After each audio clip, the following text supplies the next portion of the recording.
Hello and welcome friends, this video is for CMA final new syllabus students जो लोग अभी अपना exam दे रहे हैं।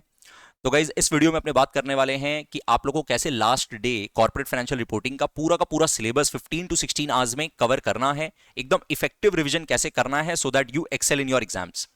एकदम सिमिलर स्ट्रैटेजी ओल्ड सिलेबस वाले स्टूडेंट्स के साथ भी डिस्कस किए थे और उन लोगों का लगातार अभी तक भी फीडबैक आ रहा है कि sir exam went very well.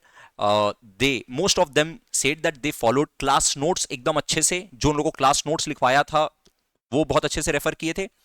जो रिवीजन वीडियोस का अलग से प्लेलिस्ट क्रिएटेड था उसको रेफर किए थे और जो एग्जाम स्ट्रैटेजी बताए थे एग्जाम में उसको फॉलो किए थे। राइट, तो आई होप कि आप लोग के लिए भी ये अभी जो सेशन आप लोग को स्ट्रैटेजी बताने वाले हैं ये आप लोग के लिए भी बहुत हेल्पफुल होगा। Last day revision strategy as well as exam strategy दोनों डिस्कस करेंगे। राइट, तो स्टार्ट करते हैं गाइज। देखो, बिफोर आई स्टार्ट, अगर आपका अपना कोई स्ट्रैटेजी बनाया हुआ है तो वो सबसे इंपॉर्टेंट होता है। अगर आप ऑलरेडी मार्क करके रखे हो कि कौन सा एडजस्टमेंट्स में आपको ज्यादा इंपॉर्टेंस देना है तो आप लोग उस इंपॉर्टेंस के हिसाब से अपना प्रेपरेशन कर सकते हो, वो बेस्ट होता है। और अदरवाइज आप लोग जो अभी हम स्ट्रैटेजी बता रहे हैं इसको फॉलो कर लेना। देखो, ये आपका कंप्लीट सीएफआर का सिलेबस है और इसी ऑर्डर में आपको प्रिपेयर करना चाहिए। अगर आपका मार्क किया हुआ है कि आप कहां से प्रिपेयर करोगे तब तो बेस्ट है, और otherwise I would suggest these sources, मतलब आपको यहां से अपना प्रिपरेशन करना चाहिए इस सोर्स से। और अगर आपका एक बार आइडियल प्रिपरेशन पहले किया हुआ है तो एस्टिमेटेड टाइम आपको इतना लगना चाहिए। डिपेंडिंग ऑन योर प्रिपरेशन यहां पे थोड़ा ज्यादा टाइम भी आपको लग सकता है।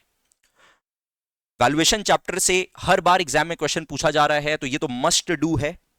आप लोग क्लास नोट्स अगर रेफर कर लेते हो, important adjustments marked in illustrations, institute का जो इलस्ट्रेशन है उसमें कुछ इंपॉर्टेंट एडजस्टमेंट्स को अगर आप फटाफट से रेफर कर लेते हो।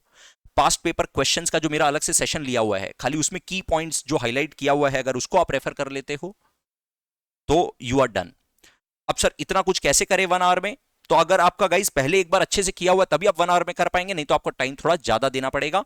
कि एडजस्टमेंट्स का खाली क्या इफेक्ट है बस वो अच्छे से देख लेना है। Share based payment again exam में हर बार क्वेश्चन आता है और आएगा ही इस बार भी। इसमें भी आप इलस्ट्रेशंस प्लस पीवाई क्यूज अगर कर लोगे तो वो एनफ होगा। जितना भी इंडेस है उसमें again illustrations and selected questions आप क्लास नोट्स के साथ भी रेफर कर सकते हो। मेरा कुछ इंपॉर्टेंट क्वेश्चन मार्क करवाया था क्या, तो उसको आप कर लीजिए। या फिर आप इंस्टीट्यूट का जो मॉड्यूल में क्वेश्चंस दिया हुआ है अगर आप वो सारा फटाफट से गो थ्रू कर सकते हो, बहुत ज्यादा नहीं है तो आप फटाफट से गो थ्रू कर सकते हो तो वो बेस्ट होगा। इसमें आपको टाइम लगेगा क्योंकि इसमें 11 इंडेस है जो आपको कवर करना है। देखो, एक तो यहां पर अलग से हो गया ना, इंडेस 102 तो यहां पर हो गया, बाकी 11 इंडेस है यहां पर। और ये एग्जाम पॉइंट ऑफ व्यू से आपके इंपॉर्टेंट भी है तो इसमें आपको थोड़ा टाइम देना पड़ेगा। अच्छा सा टाइम देकर के अच्छा सा रिवीजन इधर करिएगा। उसके बाद before talking about business combination consolidation internal reconstruction I am talking about theory chapters. Yes, because theory chapters have been saviour in last few exams. तो आप लोग भी थ्योरी चैप्टर्स को बिल्कुल भी इग्नोर मत करना। एकदम अच्छे से recent trends in financial reporting and government accounting का जो समरी नोट्स दिया हुआ है, जो न्यूमोनिक्स वगैरह के साथ आप लोग को मेमोराइज करवाया हुआ है, बस उसको रेफर करिए। समरी नोट्स, थोड़ा सा पॉइंटर्स को माइंड में रखने का कोशिश, इसमें आपको मेहनत करना पड़ेगा। अच्छा टाइम दे करके अच्छे से प्रिपेयर करिए। 3 आवर्स इसीलिए अलॉट किए हैं, बल्कि थोड़ा ज्यादा लगे, अगर आधा एक घंटा ज्यादा भी लगे तो प्लीज दे दो। इस एरिया को बहुत अच्छे से कवर करो। राइट, इंटरनल रिकंस्ट्रक्शन छोटा सा टॉपिक है, एक सेशन में बहुत अच्छे से कवर करवाया हुआ है, खाली उसी को आप रेफर कर लो। क्लास नोट्स जो लिखवाए थे वो और इलस्ट्रेशन जो सॉल्व करवाए थे वो, तो इसमें आपको ज्यादा टाइम नहीं देना है, बहुत फटाफट से कवर करना है। बिजनेस कॉम्बिनेशन कंसोलिडेशन अगर आपका पहले बहुत अच्छे से किया हुआ है तब तो आपको टाइम बहुत ही कम लगेगा, शायद 4 घंटा लगेगा भी नहीं। राइट, फिर भी हम 4 घंटा अलॉट किए क्योंकि बड़ा चैप्टर है और बहुत कुछ है इस चैप्टर के अंदर में, तो फुल कवरेज में इसका थ्योरी पोर्शन का भी हम अलॉटमेंट लेकर के मान रहे हैं कि इसमें कुछ थ्योरी का क्वेश्चंस भी है जो आपको प्रिपेयर करना है, तो उसको लेकर के आई एम सेइंग कि 4 आवर्स आप इसमें दे सकते हो। इसके बाद financial instruments again very small topic, just theoretical topic, 2-3 example, अगर आप सिर्फ क्लास नोट्स भी रेफर कर लोगे यू आर डन। एनबीएफसी में अगेन सिर्फ क्लास नोट्स रेफर कर लोगे यू आर डन, इससे ज्यादा और कुछ करने का जरूरत नहीं है, 30 मिनट्स बहुत है। और इसके साथ ही कुछ रेसिडुअल टॉपिक्स, कुछ थ्योरेटिकल टाइप का क्वेश्चन पूछ रहा है, जैसे बिजनेस कॉम्बिनेशन चैप्टर है, इंडेस 103 से रिलेटेड कुछ थ्योरी पूछ ले रहा है, इंडेस 111 से, इंडेस 112 से, इंडेस 110 से, फिर इंडेस 102 का भी कुछ थ्योरी क्वेश्चन पूछ ले रहा है।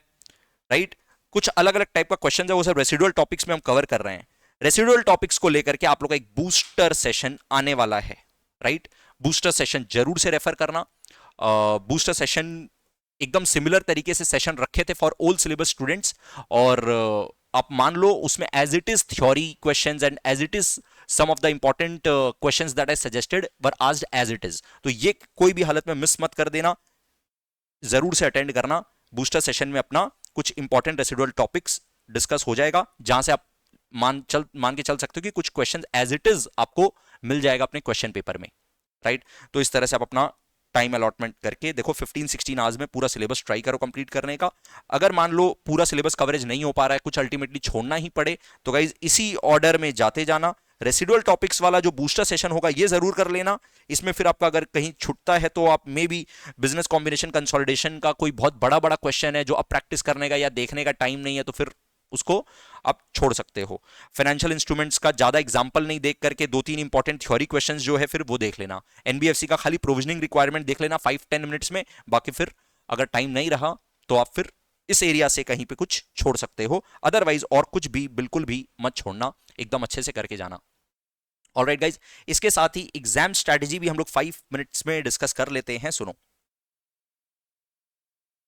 एग्जाम में आपको क्या करना है, सबसे पहला काम यह है कि आप अपने रीडिंग टाइम को बहुत अच्छे से यूटिलाइज करिए। रीडिंग टाइम बहुत अच्छे से यूटिलाइज करिए, और रीडिंग टाइम में आप वो 2-3 क्वेश्चन जो आप सबसे पहले अटेम्प्ट करने वाले हैं ना, उसको आइडेंटिफाई कर लीजिए। ये मस्ट है रीडिंग टाइम में।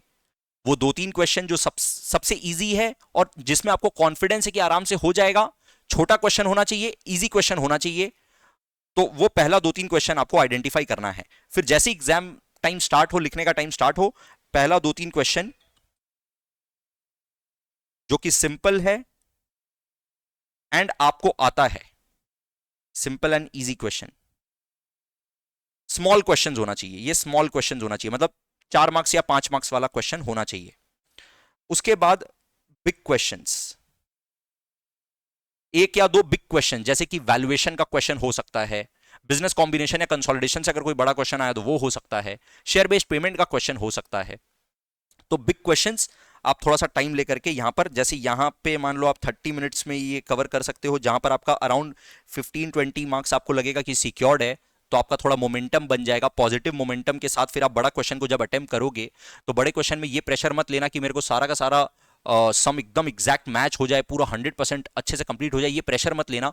बस आराम से अपना करते जाना, ये थॉट के साथ कि यार स्टेप मार्किंग तो मिलते जा रहा है ना, और अल्टीमेटली देखोगे पूरा सॉल्व भी हो जाएगा। और ना भी हो तो घबराने का कोई जरूरत नहीं है, डिपेंड करता है कि क्वेश्चन किस टाइप का पूछता है। बहुत ही ज्यादा अजीब सा या रॉन्ग क्वेश्चन पूछ लिया तो आप वैसे भी क्या करोगे, तो उसमें टेंशन लेने का नहीं है, ठीक है। बिग क्वेश्चन उसके बाद अटेम्प्ट करो, 1 आवर का टाइम आप इसमें अलॉट कर सकते हो। उसके बाद आप जो है अपना ऑब्जेक्टिव क्वेश्चंस में मूव ऑन करो। ऑब्जेक्टिव क्वेश्चंस में जब तक आप पहुंचोगे तब तक आपका एक अच्छा खासा मोमेंटम बन चुका होगा और आप बहुत सारा क्वेश्चंस ऑलरेडी सॉल्व कर चुके होंगे। तो वो सारे क्वेश्चंस में से ही कुछ एमसीक्यू टाइप का क्वेश्चन भी फिर से पूछ लिया होता है, मतलब एकदम सेम कॉन्सेप्ट का कोई बड़ा क्वेश्चन भी आया, उसी से रिलेटेड कुछ एमसीक्यू भी है, तो आपके लिए फिर एमसीक्यू सॉल्व करना इजी हो जाता है और तब तक आपका दिमाग अच्छे से चलना चालू हो जाता है। इसलिए इस पॉइंट पर आपको ऑब्जेक्टिव क्वेश्चंस सॉल्व करना चाहिए।